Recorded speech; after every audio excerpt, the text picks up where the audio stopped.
ఇంకో పక్క మన దేశంలోనే ఉండే కొందరు అమ్ముడుపోయిన యూట్యూబర్లు ఐసిస్ ఉగ్రవాదుల కన్నా దారుణంగా తయారయ్యి హిందువుల మీద విషం చిమ్ముతూ ఈ దాడిలో మతాన్నే చూడొద్దు అని శుద్ధులు చెప్తూ ఉన్నారు మనకే.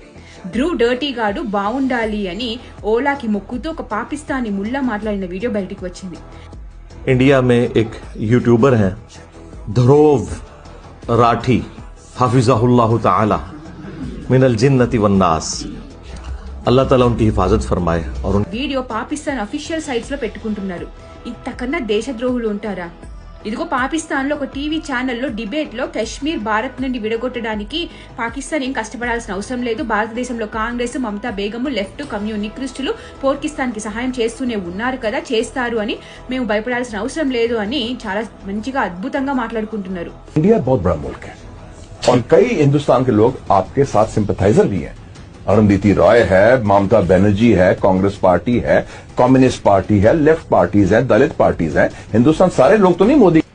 దేశద్రోహులు పాకిస్తాన్ లోనే కాదు మన మధ్యలోనే ఉన్నారు. వీళ్ళు భారత్ లోనే ఉండే ఐఎస్ఐస్ ఉగ్రవాదుల కన్నా దారుణం, చాలా ప్రమాదకరం. వీళ్ళ వీడియోలు చూస్తే వీళ్ళని ఫండ్ చేస్తున్న ప్రతి ఒక్కడు ఈ దేశానికి ద్రోహం చేస్తున్నట్టే లెక్క. ఒకవేళ శత్రు దేశంతో యుద్ధం వస్తే వీరంతా దేశంలో ఏం చేస్తారనుకుంటున్నారు? దేశ ప్రజల ప్రాణ ఆస్తి నష్టం కలిగించరా? ఈ చుట్టూ ఎవరున్నారు, ఎవరు బ్రెయిన్ వాష్ చేసే ప్రయత్నం చేస్తున్నారు, ఎవరు